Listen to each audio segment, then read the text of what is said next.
আল্লাহ রাব্বুল আলামিন আমাদের পরিষ্কারের কথা বললেন, পরিচ্ছন্নতার কথা বললেন। ও করোনা কি আমাদের শিক্ষা দিয়েছে? পরিষ্কার পরিচ্ছন্নতা ওকে শেখাতে হবে না, সায়েন্সকে শেখাতে হবে না। যারা 5 ওয়াক্ত নামাজি, করোনা এসে মেডিকেল সায়েন্স বলেছে কবজি পর্যন্ত ধুয়ে নেবে ভালো করে সাবান দিয়ে। কেউ বলেনি যে এই কোনই পর্যন্ত ধুতে হবে, কবজি পর্যন্ত ধুয়ে নাও। বাইরে থেকে এসেছো, হাতটা সাবান দিয়ে ধুয়ে নাও। আমরা বুঝেছি তুই হাত সাবান দিয়ে কি ধুইতে বলবি রে? 5 ওয়াক্ত 3 5 15 বার আমাদের এক একটা অঙ্গ ধুতে হয়। সুবহানাল্লাহ পড়েন। আরে 5 ওয়াক্ত নামাজে কবার ওযু করতে হয় বলে? অন্তত 5 বার করতে হবে। তাহলে জি, তাহলে এক একটা অঙ্গ ধুচ্ছি কবার? 3 বার সুন্নাত, একবার ফরজ। তাহলে 3 বার প্রত্যেকটা অঙ্গ যদি ধুই, তাহলে 5 ওয়াক্ত নামাজে এক এক অঙ্গ কতবার ধোয়া হলো? 15 বার। যে জাতি 15 বার সে হাত ধোয়, মুখ ধোয়, মাথা মাথা করে, পা ধোয়, ওই জাতিকে পরিষ্কার পরিচ্ছন্নতার কথা, সভ্যতার কথা শেখাতে হবে না। এই জাতিকে নবী করিম সাল্লাল্লাহু আলাইহি ওয়াসাল্লাম 1500 বছর আগে শিক্ষা দিয়ে পরিষ্কার ক্লিয়ার করে দিয়েছেন। জোরে বলেন সুবহানাল্লাহ। নারায়ে তাকবীর, নারায়ে তাকবীর। আল্লাহ আল্লাহ আমাদের শেখালেন পরিষ্কার কথা।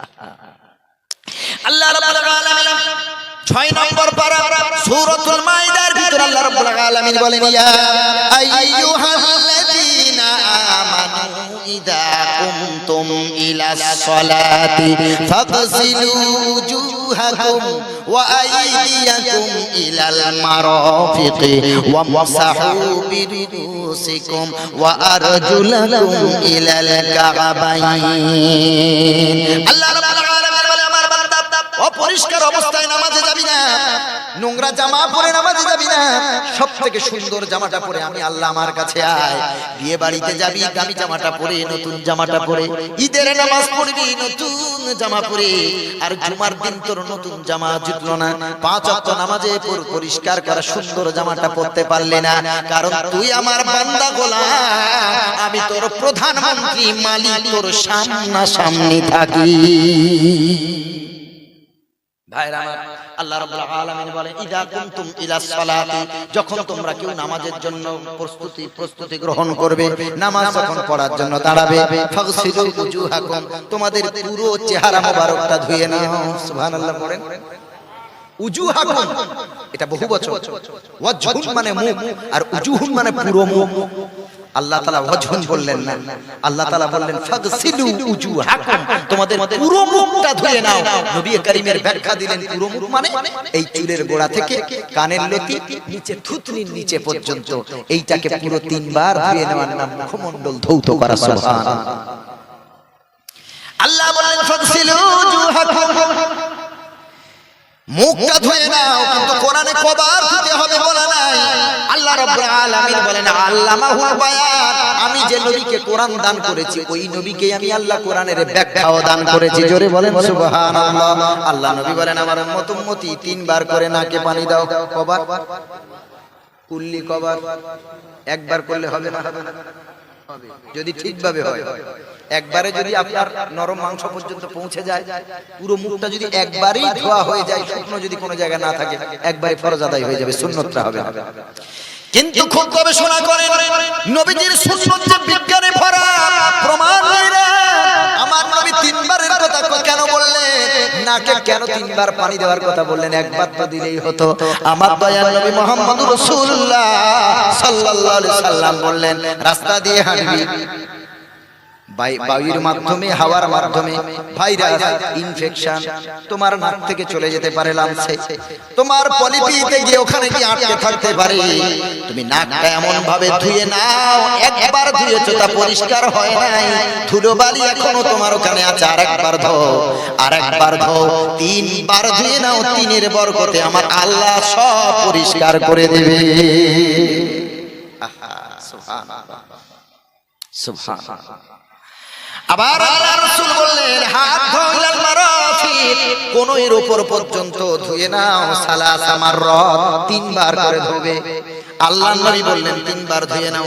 একবার ধুয়েছো, কোনো জায়গায় শুকনো থাকতে পারে, ওই শুকনো জায়গায় লোমকূপের গোড়ায় কোনো জীবাণু থাকতে পারে, ব্যাকটেরিয়া থাকতে পারে, ইনফেকশন থাকতে পারে, আপনার কিনা নোংরা কিছু লেগে থাকতে পারে, ভাইরাস থাকতে পারে। আল্লাহ নবী বললেন একবার ধুয়েছো শুকনো থাকতে পারে, দুইবার ধুয়ে নাও, তিনবার ধুয়ে নাও, তিনের বরকতে আমার আল্লাহ সব ভাইরাস মুক্ত করে দেবে। পা ধোও তিনবার, মাথা মাসাহ করো একবার, সুবহানাল্লাহ পড়ে, সবগুলো তিনবার, মাথা একবার, এইটা না বাস শেষ। আল্লাহ রাব্বুল আলামিন আমসাহু বিরুউসিকুম, মাথাটাকে চার ভাগের এক ভাগ যদি কিভাবে হাত টেনে দেয় তার মাসা হয়ে যাবে। পুরোপুরি হয়তো করতে পারেনি, শুধু একটু হাত টেনে দিয়েছে, মাসা হয়ে যাবে।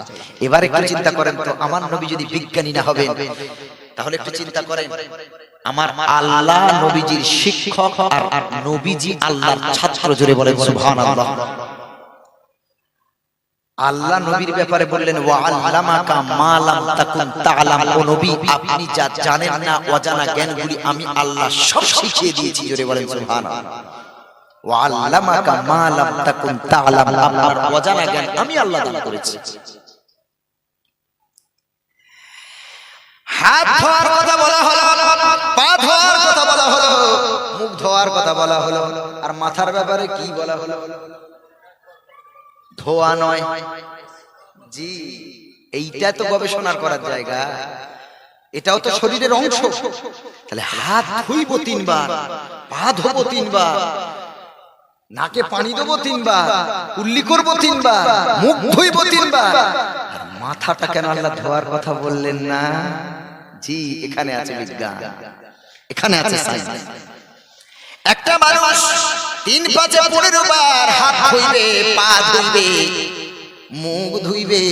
আপনাদের কাছে জানতে চাই, একটা মানুষ সারা দিনে 15 বার ডেলি যদি মাথা ধোয়, ও কি বাঁচবে না মরবে? আপনারা বলেন, বাঁচবে না মরবে গো? জি, ব্রঙ্কাইটিস হবে, নিউমোনিয়া হবে, ফুসফুসে লাংসে ইনফেকশন ধরে যাবে, ও টিবি হবে, যক্ষা হবে, সব হবে। 15 বার মাথা ধুয়ে দেখেন, বলে আল্লাহ এটা মাসা করতে বলেছে, কাল থেকে 15 বার ওযু করব, মানে 5 বার ওযু করব, সব 3 বার ধোবো। বুঝতে পারবেন বিজ্ঞান আছে না নেই ইসলামে। আমার নবী মূর্খ নবী নয়, সুবহানাল্লাহ। মূর্খ নবী আমার নবী না। আমার নবীর ব্যাপারে বলা হয়েছে আল কলামি ওয়া মা ইয়াসতুরুন, কলমের শপথ নিয়ে নবীকে শিক্ষিত আল্লাহ করেছেন, জোরে বলেন সুবহানাল্লাহ। আমার নবী মূর্খ না।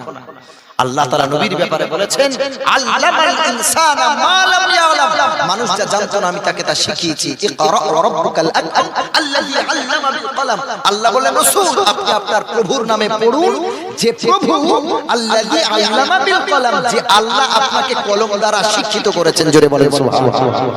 আল্লাহ তো নিজেই বলেছেন আমার নবী শিক্ষিত।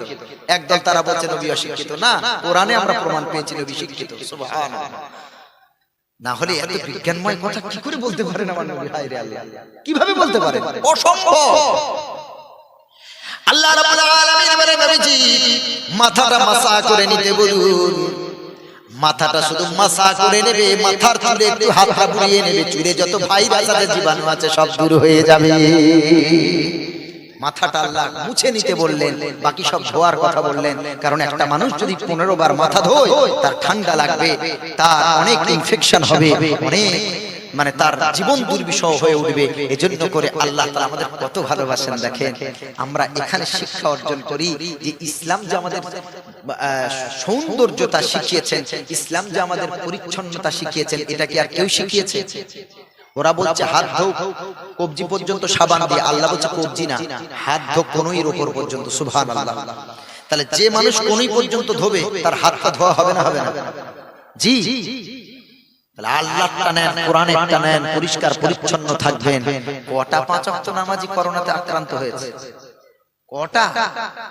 যারা 5 ওয়াক্ত নামাজ নিয়মিত পড়ে, কটা করোনাতে আক্রান্ত হয়েছে? আল্লাহ তাদের বাঁচিয়েছেন। তারপরেও আল্লাহ কিছু মুমিনদেরও এই রোগ দেবেন, কারণ আল্লাহ তাআলা মুমিনদের দিয়ে শহীদের মৃত্যু দেবেন, জোরে বলেন সুবহানাল্লাহ। আল্লাহ নবী বলেছেন 5 ধরনের মৃত্যু হলো শহীদের মৃত্যু। কটা মনে রাখবেন, বলবো ইনশাআল্লাহ। 5টা মৃত্যু শহীদের মৃত্যু। আল্লাহ নবী সাল্লাল্লাহু আলাইহি ওয়াসাল্লাম বলেন আশ-শুহাদা খামসাতুন, শহীদ হলো 5 প্রকার। এক নম্বরে নবীজি বলেছেন আল মাতুন, সুবহানাল্লাহ। প্রথমেই নবীজি ভাইরাসের কথা বললেন। এই বক্তব্য আমি আজ থেকে দিচ্ছি না, করোনার জন্ম যখন হয়নি তার আগে থেকে বক্তব্য দিয়ে এসেছি। যেসব এলাকায় বলেছিলাম সেই এলাকার মানুষরা পরবর্তীতে যখন যাই বলেছে, হুজুর আপনি সেই ওয়াজ করেছিলেন, সেই ওয়াজ তো বাস্তবে ঘটেছে। আমি সেই সময় বলে এসেছিলাম আর আজও বলছি, করোনা কি ভাইরাস আপনি হাদিস পড়েননি জানবেন না, এর থেকেও খতরনাক একটা ভাইরাস আসবে, যে ভাইরাসের নাম হবে নাগাস। দন্তন্য আকার গয়াকার খ নাগাস, N A G A F নাগাস। মনে রাখবেন, ব্রেনে সেটআপ করে নিন, এটা আসবে আসবে আসবে। আমি বেঁচে থাকি আর মরে যাই, এই যে আপনার মাথায় ঢুকিয়ে দিলাম নাগাস নামক একটা ভাইরাস আসবে, কয়েক সেকেন্ডে কয়েক লক্ষ মানুষ মারা যাবে। এমন ক্রিটিক্যাল ভাইরাস, সাংঘাতিক ভাইরাস এটা আসবে। আমি তখনও বলেছি, আজও বলছি, কিয়ামতের আলামতের যে হাদিসগুলো আছে, কিয়ামতের পূর্বে কি কি ঘটবে তার ভিতরেই নাগাস নামক ভাইরাস আসবে।